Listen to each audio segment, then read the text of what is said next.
Hey everybody, welcome back to the channel. Yesterday I publicized for the first time this channel and I had some good results. I'm happy about it, and thank you very much if that was one of you out there in the YouTube world. Anyway, today is day 6 of the Consulting Accelerator. I have day 6, day 7, and I'm going to recap, and then that'll be it for the trial period of the Consulting Accelerator. I'm going to skip all of the other stuff and just start with day 6 because I don't want to waste a lot of time. And so today, day 6, it's called crafting your MVO. And I'm going to let Sam explain what the MVO is. You might be able to figure it out from some of the stuff I'm talking about today, but all I'm going to talk about is how I'm going to implement it. So you definitely need to watch the trial. The link is below in the description. So crafting your MVO and what it is and where it comes from is day 5. We actually talked about the niche, and I'm going to be sharing some of the stuff I've learned while researching the niche. If you haven't watched the trial, first of all, go watch that. If you haven't watched day 5's review, then that'd be better to start with, because this MVO all comes based off of the niche that we learned about previously, and it would be best to start from the beginning using there's a playlist honestly on my page you could check out.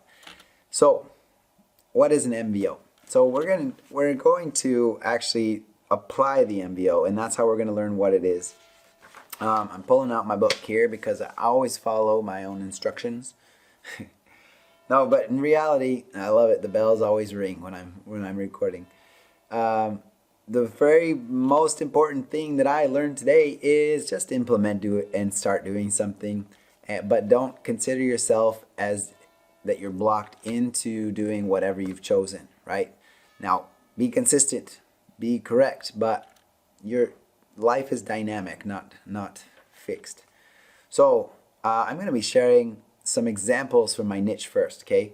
I've got a friend named Rick. Okay, I was talking to Rick, and while I was researching my niche, Rick and I were talking on the phone, and Rick said to me, I'm interested in coming to Italy, even just for the cultural experience and gaining some experience for buying homes and selling them, and Italy sounds like a fun place to do that. What do you know about it? And so he wanted to collaborate doing this and flipping a house together. And I said, okay, let's talk about it. And I was honestly gearing up and talking, these are our options. And at a certain point in our conversation, I just said, look, I have a lot to learn still regarding that. I don't do that. That's not my intention. And when I'm researching my niche, for example, it's good to know where your limits are, right? I don't fix and flip houses. I buy and hold houses. So I teach people to buy and hold houses. So for me to help this niche that you're talking about, Rick, I have to start at the drawing board, and even though I do know a lot about doing that in America, I don't know a lot about doing that in Italy. And I could learn it, but that wasn't my focus. So let's part ways, and perhaps in the future we can collaborate, but right now it's not my intention to teach you how to do that. There are other people that can teach you how to do that. And so Rick and I agreed that it was the best solution not to do this. He didn't fit into my niche. Now, I guess that's the whole point, is that I found that someone I thought was in my niche wasn't. And because my niche is dynamic and it's not a specific type of person, I'm not trying to show the world. I just want to focus on those people who need my services, okay? So secondly, I have another friend. We're going to talk about Kevin. Kevin and I talked a number of times so far, mostly because he's also interested in online business, and is actually doing a very good job in his. He knows a lot about it, and so we got in contact because Kevin wanted to, in some future date, is going to move his family to Europe, and maybe not Italy, but he was basically doing a survey of the market to see if it was feasible for his family to buy a property in Italy and come and live here as opposed to America.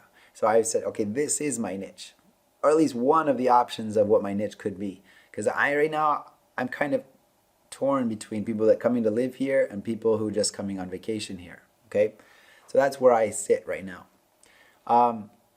The niche, he does fit into one of those two categories, and I gained a lot of information from him while we were talking. I'll share a little bit more later, but the third person I want to talk about his name is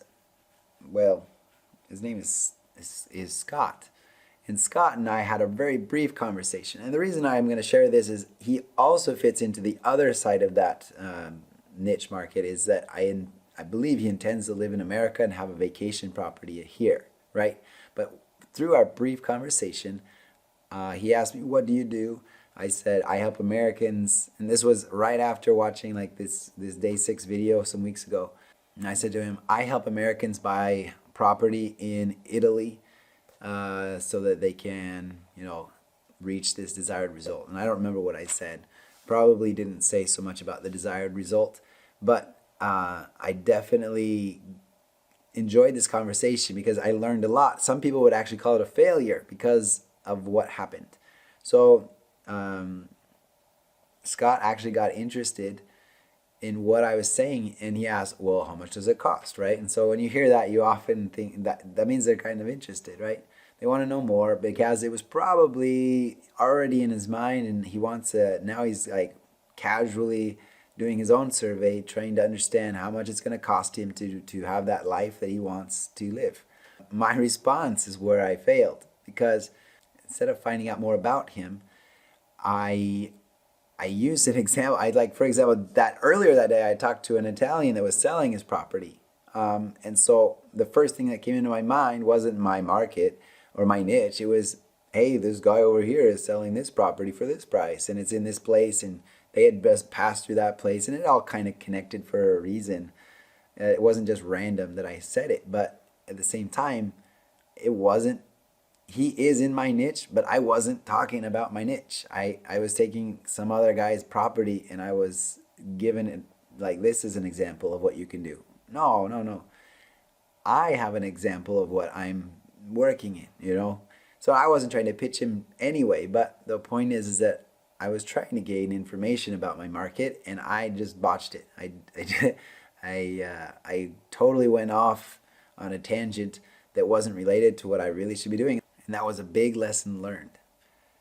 Now, I've got these 3 examples, and really it's just 3 examples, and I'll probably find a lot more about it. We saw some blog posts, and I've learned a lot about the real estate agents and things like that through online research. But it was the most powerful experiences that I've had have been direct contact with 3 people in my market, or that were or weren't in my market, right?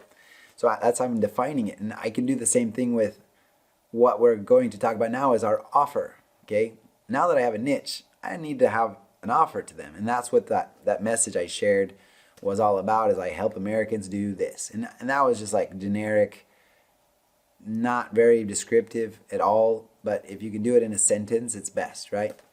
And so the offer, we need to understand a little bit.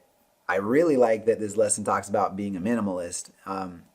A lot of people throw a lot of information at you that you don't need, when all we really want is to change our lives and to pay for a result. And that's what we're learning about in the course. What we do need to know about this offer is the 2 parts. Is what, number 1, what you're going to receive when I help you, right? So what you're going to get, and number 2, how much it's going to cost you to receive what's going to give you that desired result, right? And so back to my friend Kevin and I talking about online business and such. I have an online course I created, and I was about to launch it for sale, and then I kind of repurposed it, and you'll learn more about that coming up later. But the point is that I was talking to him about how much I was going to offer it for, because he's obviously in my niche, and it was related to what he wants. And he just said to me, as an online course creator himself, he said that price is too low. And even he's not the only one to have said this. my pricing was influenced by my own brain. My wife's brain as well. She has these social experiences that make prices a lot lower in her mind. And so it was more like it was way down on like the hourly rate system, right? But I was also influenced by living in Italy, and prices, they're just slightly different, right? I mean, they're lower or higher depending on where you live, but I guess the earnings people can I priced out based on what people can afford potentially, but what people can afford in Italy, because I've lived here for the last 6 years. I don't know what people can afford in America anymore. But the point is that we learn that it's not about that. It's about what they're saving or what they're losing if they don't follow my path, right? And so if I can offer them a percentage at a fraction of what they're losing or spending, I guess, not doing the solution or you choosing another solution, then that puts me very strongly in the market. It gives me a really good offer. Okay? So I understand what Kevin was trying to tell me. My price was too low because of the value. And we were talking actually a long time before I started the Accelerator course. So it was nice to see it re-emphasized, that value is what's important, right? So what is my offer? So we're going to practice. I'm going to practice. What I definitely learned is that I'm going to go back and I'm going to learn more by doing more do it for you.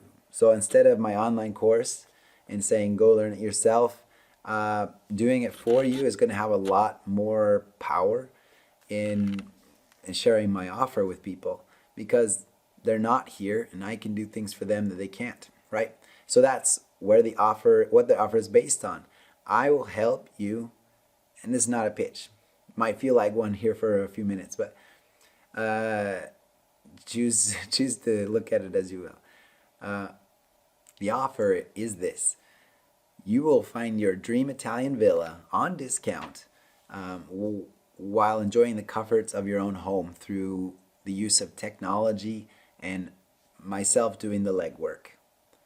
Now, the other half of that offer is you will save the money, you will save X amount of dollars, right? I need to talk about the second side of that offer, and that is how much you can actually save. If you follow a standard traditional way of purchasing property in Italy, you will most likely contact a real estate agent, an Italian one, and hope to find one that speaks English properly, that you can communicate well. They won't understand your culture as well as I do, because I come from the same culture, and you need to understand that real estate agents are not the same in each country. If you've ever bought a home, your experience will be one way, and your experience in Italy will be entirely different. And the first thing is that they will offer you only the properties that are listed under them. There is no MLS, and they don't have the ability to see all of the properties available in that area without doing a lot of extra energy for you. And they probably won't do it. There will be many circumstances that you will just consider unprofessional, and it will be done.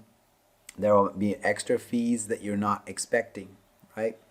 And so you will be obliged to pay their realtor fees, which are less than in America, but typically 3% of whatever value you're going to pay. You will have to pay notary fees, which are much like title fees, title company fees, because they do the same type of job.